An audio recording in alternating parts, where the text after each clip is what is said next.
Hello and welcome to the latest episode of the Purpose Pursuit podcast with me, Hannah Miller. And today's episode is, I'm not going to lie, the second attempt, because the first time we recorded this, I kind of finished it and we went around off to do our own things, and I just decided it just didn't really hit the mark. I didn't feel like I was saying anything of any substance, and it was just a bit of fluff really, and missing an opportunity to talk about the holiday season and how it can be both wonderful but also challenging as well. So this episode is going to look in a bit more detail at how we can sometimes be really triggered to compare ourselves in this holiday season, or in fact any festive season that you can think of. I'm talking about Christmas, but insert any festival celebration that you want to, and how we can find ourselves with all the preparation and all the expectation, overwhelmed, stressed, and why that happens, and also the impact of comparison on all of that. But before we get into the kind of depth of this, let's just start with something a little bit fun. I love the show, the BBC show Motherland, and I find the characters are excellent caricatures of some of the people in my life and people that I know, including myself.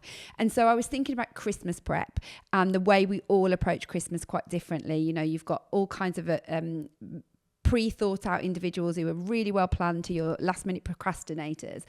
And so I went on ChatGPT and I said, can you create for me a quiz around what type of Christmas prepper you are, inspired by the characters of Motherland? So have a listen in and tell me which Motherland character you are in relation to Christmas prep. So number one, are you the Julia, the overwhelmed multitasker? Their prep style is chaos disguised as control. They have their big plans, but the reality is a whirlwind of last-minute Amazon orders, forgotten gift tags, and hastily wrapped presents, trying to make everything perfect, but actually not quite managing the engineering of that and execution. Julie's most likely to say, why do I always end up doing everything by myself? Then you've got Kevin, who is the enthusiastic underdog, who's overcompensating with enthusiasm, loving the idea of Christmas, but execution not such a strong suit, loving the fun and wanting to do all sorts of over-the-top decorations, genuine, but sometimes a bit oblivious, wants to please everyone and can sometimes verge on the annoying with that. Kevin's most likely to say, I thought Christmas karaoke would get everyone in the spirit. Then you've got the Liz, who is the minimalist party hopper. Liz is minimal effort and maximum enjoyment. Liz isn't stressing about Christmas prep because she's just relying on her charm and a shop-bought trifle to get her through the situation. She's relaxed, cheeky and free-spirited, and the one making everyone laugh at the table but probably forgot to bring anything with her. Liz is most likely to say, I'm here for the booze, not the Brussels. Then you've got the Amanda, the Instagram perfect planner. Her prep style is flawless and competitive. She starts planning Christmas in September with coordinated colour schemes and gourmet catering and a tree that could grace the cover of a magazine. Her effortless Christmas photos will dominate social media. She's polished and perfectionist, and her tagline might be, oh, you're still wrapping. I finished mine weeks ago. I'm definitely not the Amanda, apart from having a lovely tree. Then you've got the Anne, who is the quietly competent giver, who's calm, steady and thoughtful. Anne's the glue that holds the group together during Christmas chaos. Plans everything early but without any showiness. Homemade pies, thoughtful gifts and a helping hand. She's kind, organised and often overlooked. And her tagline might be, don't worry, I've got it covered. And lastly, we've got the Meg, who is the well-meaning slacker, laid back to the point of neglectful. Meg forgets when school Christmas fair is, buys gifts at petrol stations and turns up to festive parties with no food or drink, but her charm gets away with it. She's funny, carefree and perpetually disorganised. She's the one showing up in novelty socks from last year. And her tagline might be, oh, I was supposed to bring something. So I wonder which one of those Motherland characters you most relate to. I am probably mainly a Julia, to be honest, even though I don't want to be. I probably go into that whole multitasking, procrastination. There's loads of other things going on. But actually, it can feel quite an overwhelming time of year, as well as a brilliant one. And I know it conjures up so many different emotions for so many people. And, you know, originally when I was putting this podcast together, I was thinking about the idea of how do we have more fun in our holiday season? How do we just inject it with a little bit more enjoyment? And to be honest, I felt like when I reflected on it, I was missing a trick.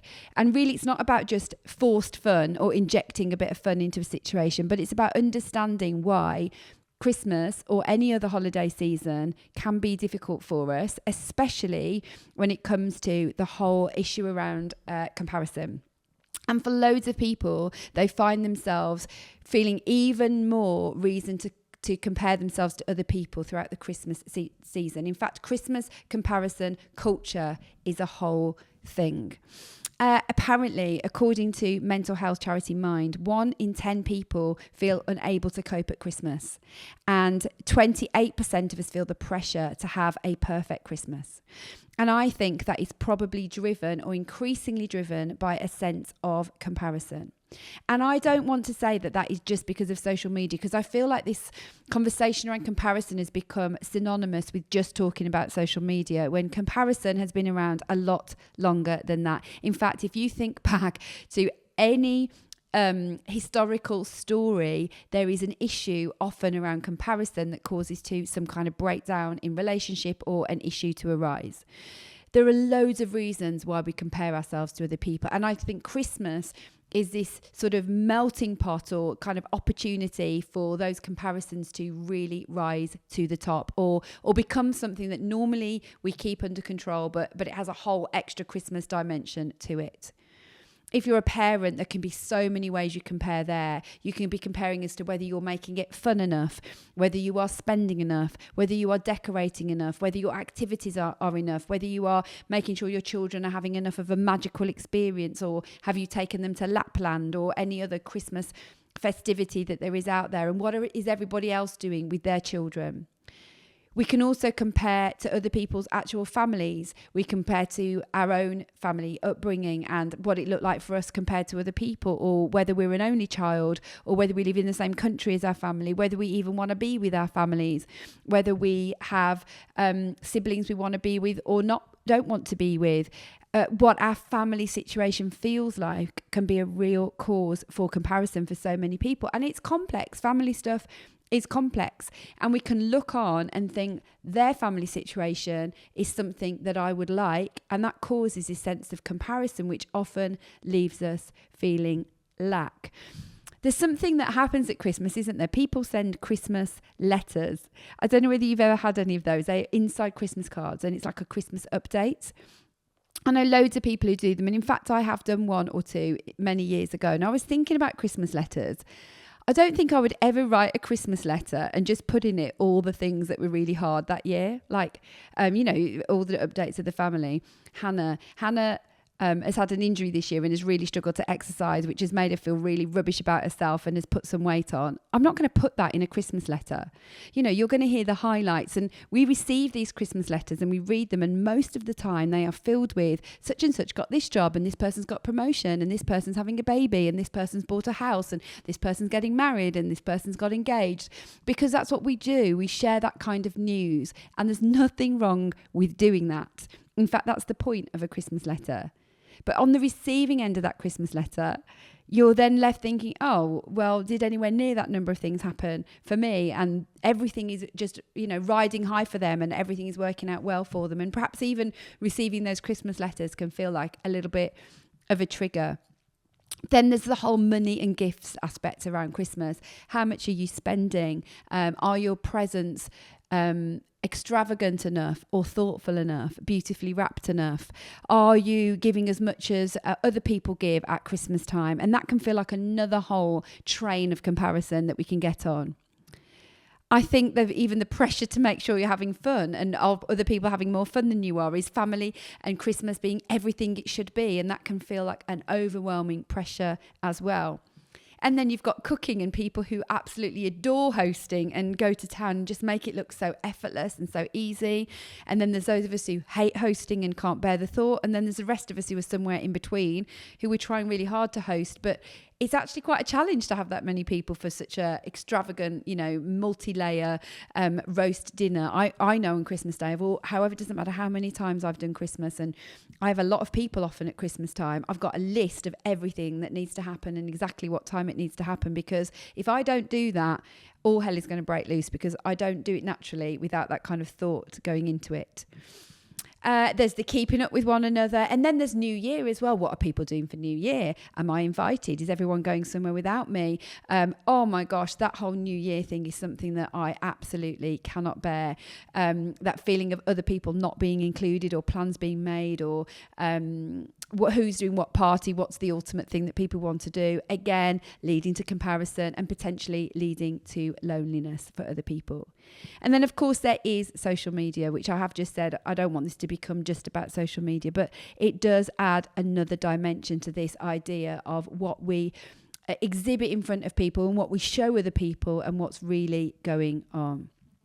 I read something really, really interesting today about social media, and this woman, this Twitter account, she decided that she would get people. She asked this question. She said, I'd love it if you would flag photos that you'd shared on social media where you looked jolly, but actually inside you were feeling miserable. And I just went and found this Twitter thread. And I think there were 3,000 photographs that had been posted under this thread. And these are all photos of beaming selfies and people looking chipper in their group shots and their parties. And actually what everyone had done underneath was to tell them how they were really feeling. And here's a couple of examples here. I had a panic attack and I bawled my eyes out whilst getting ready for a birthday brunch, reads one caption alongside a bright-eyed smiling image. Another woman who's sipping champagne on board of a plane said, I've been out of work for 3 months here and I was struggling to pay my bills. And another cheerful looking picture showed, I posted this at 6 p.m. and I attempted to take my own life at around 10 p.m. the same night. And my point in sharing that is that we see each other's party photos and our holiday photos and our group photos. And actually, yes, they maybe were feeling happy in that moment. But it is never the full story because most of us are constantly juggling amazing things and challenging things, most human beings. We are neither in the camp of everything's amazing or everything's awful. And yet we don't tend to share the stuff where that's not what's going on. And neither should we. Neither should we feel that's what it's for. It might feel inappropriate to do that. But what that causes is an unexpected or unintended consequence is that we're looking at those happy moments, not realising what could have gone on. Even on Christmas Day, Christmas Day for most people is a whole load of emotions. If you've got little ones, you might be absolutely exhausted. The day could feel incredibly long. I know when I sit down for Christmas dinner and we take a picture of us all sat around the table, I'm both excited to eat my dinner, I'm a bit tired, and I'm probably about 350 degrees centigrade Celsius. I can't remember what the word is. I'm very, very hot because I've been cooking for what feels like hours and want to go and stand in the garden. So you're not getting the full picture of everything that I'm feeling in that moment. Somebody's probably irritated by me by then, and a few things have also probably gone wrong. And so we are seeing a highlight of somebody's situation and not the whole story every single time. And actually holidays just seem to exacerbate this issue even more. And comparison, is something that is quite normal. I've done loads of work into comparison and I've written about it quite a few times, but it's actually quite a normal thing that we do. It's something we do we've always done it sort of through the centuries, actually, as a way of seeing how we are doing. It helps us see how we're doing according to our peers. Are we doing the right thing? Are we behaving in the ways that we should do? And actually, social comparison has a really helpful place. It stops us from doing stupid things in public that aren't quite the appropriate thing to do.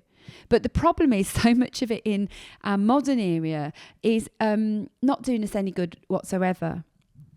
Julia Karlstead, who's a therapist, said this: comparison is driven by fear and stress. So when we have fewer stressors and higher self-esteem, we are much less likely to compare ourselves to others. And that bit around fear and stress I thought was really interesting. Comparison is driven by fear and stress. And I'm wondering what that fear is. What is it that we are fearful of when we are comparing ourselves to others? Is it fearful of not measuring up? Is it fearful that we've been left behind, or that there isn't enough to go around, or that we aren't doing as well as other people, and if we don't hurry up and catch up, we're going to be left wanting? What is that fear and stress that we are feeling? And again, that the Christmas aspect just adds a whole nother level to this. Therapist Sally Baker said this: Christmas is a heady mix of nostalgia and mythology for most people, and the reality doesn't live up to most people's complex and emotionally loaded expectations. It's a no-win to compare the reality of Christmas to the intricately curated visuals on social media platforms. Christmas comparison syndrome shifts the focus away from what Christmas feels like to the superficial gloss of what Christmas looks like. In other words, we're simply not comparing like for like. And that goes back to what I said before. Of course, we're not comparing like for like, but in the moment, our neural pathways don't think about the like for like or whether this is that whole story. We don't imagine that that person who's posted that photo is actually in a really difficult place or navigating happy and sad things all at the same time. And the problem is, if you don't compare, then that's great, and it's fantastic if you don't find yourself doing that. But a lot of people, it can lead to two things. It can lead to feeling a bit prideful because you think, well, yeah, I'm doing better than you are, or it looks better for me, or what's going on in my family or my situation or my table, my gifts, my face, my whatever is better than yours. Or it causes you to feel lacking and you just feel that you're coming up short every time. It's rare for it to leave us feeling anything that's that helpful. Feeling better than somebody might make you feel good in the short run, but in the long run, it's not a very nice trait and ends up feeling a little bit icky inside. And then the lacking side just leaves you feeling lower in your self-esteem and doing nowhere near as well as other people. And I think although it's natural for us to want to show the stuff that's wonderful in our life, it is having this unintended consequence of causing comparison for other people. And I guess as I reflect on that, knowing that I've compared myself over and over, I don't always think about the fact that I might be causing people to compare themselves to me. And the same goes for you listeners, that you might be thinking about the things that you've seen that leave you feeling lacking. But I wonder whether sometimes the stuff that you are showing or sharing or being causes other people to compare. And actually, I'm just thinking about my word choice there. We can't necessarily cause people to compare. It's something that somebody engages with. But it's helpful for us to realise that we are all part of this challenge and part of this problem. And so how can we help ourselves if we are feeling this sense of comparison in normal life, or feeling an extra layer of comparison because of Christmas for all those reasons I've said? You might be feeling, like I said, that your family situation isn't one that you would is how you want it to be. It could be about money, it could be about decor, it could be about travel, it could be about where your life's at, because it's obviously the end of the year and we're sort of taking stock on the year before. What can we do about it? So I think the first thing we need to do is just accept that this is going to happen. Comparison does happen and will continue to happen. As I said before, it's part of a human exercise in seeing how we are doing. We're judgment making and understanding where we're at in the world. What doesn't have to happen is what it then leads to, either feeling a sense of low self-esteem or a sense of feeling a fake high self-esteem because you're just riding high because you're doing better than someone else, which is an insecure place to be at, really. What's really good to hear is that what's happening is that when these feelings activate, they are old neural pathways that we have in our mind, in our brain. And the amazing thing for us to understand is that we can build new neural pathways. We have the ability to do that. We have this unique ability to control and to reconfigure cortisol pathways. So that means when we can see that this is being activated, we can build new ones through choosing different emotions or different responses to the same trigger. It won't happen overnight, but we can do that. So what we can do is think about, what are we going to do when we see that activated, when we see that triggered? Rather than entertaining it and cosseting the thought, what can we do with it? What are some different things that we can do? Well, one of those things to do, we talk about gratitude and we talk about being thankful for the stuff we have. But I think sometimes that's become quite fluffy sounding and a little bit weak, and almost like going, oh, thank you that I have, tap water in the tap and food in the cupboard, and we try and force ourselves to think something that isn't really going to cut it when we're feeling that deep sense of comparison to somebody else's. Maybe, somebody just had a baby and you're desperately trying to have a baby and you feel that sense of comparison. Reminding yourself there's food in the cupboard probably isn't going to cut it. But I heard somebody talk about ferociously going after gratitude, which I just really liked that phrase. The idea of really pushing hard into it and choosing to look for the goodness and the good that is around you, that can feel increasingly real and less like platitudes as time goes by. I've just started doing something that I've just copied off somebody else, and I've got this goodness list on my phone. And every single day I'm just adding something to the goodness list. Just goodness that has followed me, that I've experienced, something to be grateful for. And on a really bad day, I'm going to force myself ferociously to find things to feel as goodness in life and in and around me. And that is an example of trying to build a different neural pathway. That is an example of pushing our brain and thinking in a different direction. And also choosing to think about what are my responses going to be, my verbal responses and my thought responses going to be when I feel triggered. And pushing ourselves to say and do something and think something that doesn't come so naturally starts off as a choice that becomes part of who we are as time goes by. I think another example is to embrace your own uniqueness. And this is really important to me. Like, this is kind of the Purpose Pursuit distinctive. We always want to bring it back to the fact that you are a distinct individual with incredible, unique personality and traits and story. And, you know, there are going to be some things that you feel that you're lacking and some things that you feel you wish were different. But there is a uniqueness about who you are, your story, your experiences that nobody else can bring. And I think as I think about Christmas, there are loads of things that I have so many friends that do much, much better than me. But I am going to try really hard this Christmas season to lean into me, lean into what I do best and what I bring to my family, to my organisation and prepping of Christmas, rather than all the things that I don't do so well and all the things that I'm not so well, or all the things that I don't have that I would love to have in my life. And so I want to encourage each of you to embrace your distinctiveness with renewed sort of energy over this time, and think, what is it that people love about me? Because actually that's the most important thing that I can offer to the Christmas season, much more so than everything looking perfect and being perfect. Do stuff because you want to do it and not for any other reason. Don't find yourself elf on the shelving or going to Lapland out of this sense of obligation or perfectionism. Do it as an overflow because you want to, and for no other reason than that. Do it because it feels like something that is a reflection of who you are and what you want Christmas to look like. And don't do it because you feel that that's what's necessary or being asked of you. Step off that train if you can, because it's literally going nowhere good. I think another thing we can do is get off the grid. If you are finding yourself to be triggered by what you can see on the internet, on social media, just take a break. Take a break from socials. Make a decision to step away, to detox, to not look at what it looks like for other people. I know somebody who actually finds Christmas really hard. They had a very painful childhood when it came to Christmas and the way some of the experiences they had. And they actually said to me that they are going abroad for Christmas to do something totally different. They are literally getting off the grid. For them, that is the most healing and helpful thing that they can do. So I think the question to ask yourself is, what is the best thing I can do for myself right now?